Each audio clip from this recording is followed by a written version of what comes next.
talk to you, boss. You want to come over here? Alright, so we're gonna call you recording people. You're recording? Why are you recording in this mall? The same way other people do, sir. From our point of view, it looked like you were taking pictures of a bunch of girls from behind. I send the guys. That's what I said. Most of those girls are probably under age. Nah, hell no, brother. You know how I know? I saw the uniform, the school uniform. Nah, there ain't no school uniform there. There was. Do you have any form of identification? Okay, may I have that, please? Yes, miss.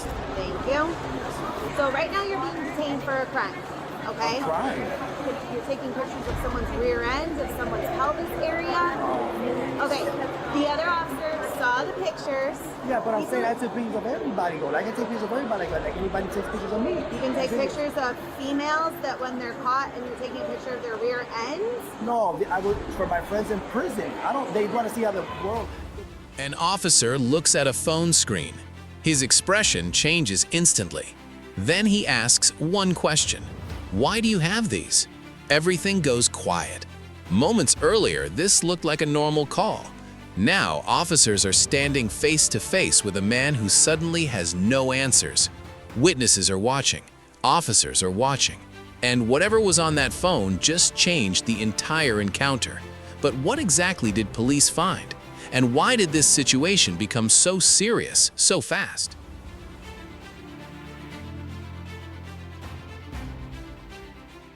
Welcome back to the channel. Today we're breaking down a body cam case that started with concern and quickly became something much bigger. This wasn't a high-speed chase. There were no flashing, dramatic moments at first, just people noticing something that didn't feel right. One report, one conversation, one decision to call police. And once officers arrived and started asking questions, the situation took an unexpected turn. Stay until the end because this encounter changes more than once.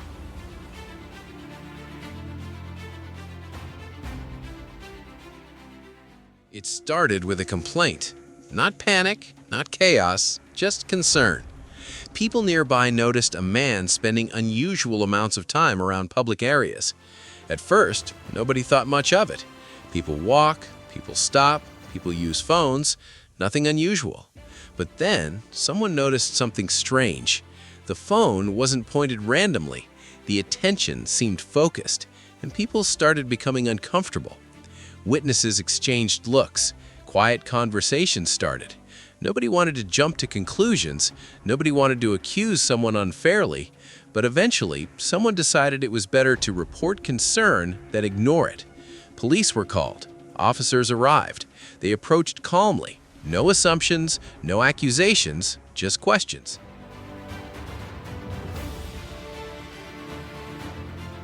The officers introduced themselves, asked basic questions. What are you doing? How long have you been here? Everything seemed calm. The man answered, nothing unusual at first, but body language can say a lot. Officers noticed hesitation, short answers, growing frustration, and every question seemed to make him more uncomfortable.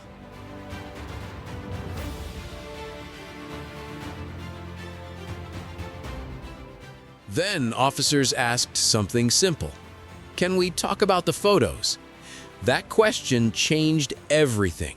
The mood shifted immediately. The man became defensive. He wanted to know why people were watching him, why officers were talking to him, why this was becoming a problem. Officers stayed calm. They explained.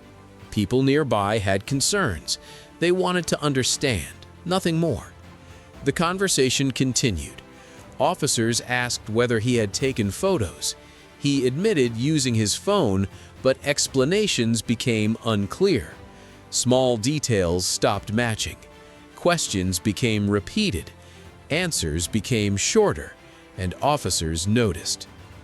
Then officers requested to look further into the situation. Nothing dramatic, nothing aggressive, just routine investigation. And suddenly, the atmosphere changed. The man who had been talking confidently moments earlier became noticeably nervous. Officers noticed immediately. People nearby noticed too. Something felt different now. An officer reviewed information available during the investigation. His face changed. Not dramatically, just enough. enough for everyone nearby to notice. Then he looked back at the man and asked another question, a simple one. "Can you explain this?" The response wasn't clear. The man started talking, then changed details, then started over. Officers kept asking calm questions, trying to understand, trying to separate explanation from confusion. But the conversation became more tense. Every answer created more questions. Officers stepped aside briefly. More discussion, more verification, witness information, observations, reviewing what they knew. Then they returned, and the tone had changed. This was no longer casual conversation. This was becoming a formal investigation. The officers explained next steps. The man became frustrated. He argued, asked why this was happening, asked what he did wrong. Officers remained professional. They explained that concerns had been raised and procedures had to be followed. No conclusions, just investigation. Minutes earlier, this had been an ordinary day. Now, people nearby were watching quietly. Nobody expected things to reach this point, and the man seemed to realize that. His confidence faded. Questions became fewer, silence became longer. Officers completed what needed to be done, the conversation continued, information was documented, and the encounter moved forward. Whatever happened next, it would now move beyond the sidewalk.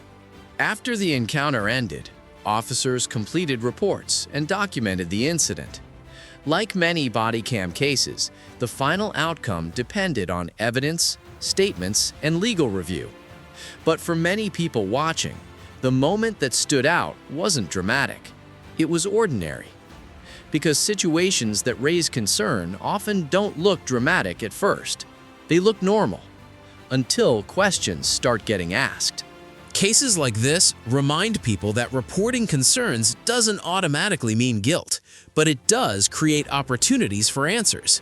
And officers often have to balance caution, fairness, and facts at the same time. One report, one conversation, one question, and one moment where the entire direction of the day changed. What do you think? Did the officers handle this the right way? What would you have thought in that situation? Leave your thoughts in the comments. If you enjoyed this breakdown, subscribe for more body cam stories and true crime documentaries. Turn on notifications so you never miss the next case. Thanks for watching. We'll see you in the next one. One complaint, one conversation, and one question that changed the entire encounter. At what point do you think things became serious? Share your thoughts respectfully.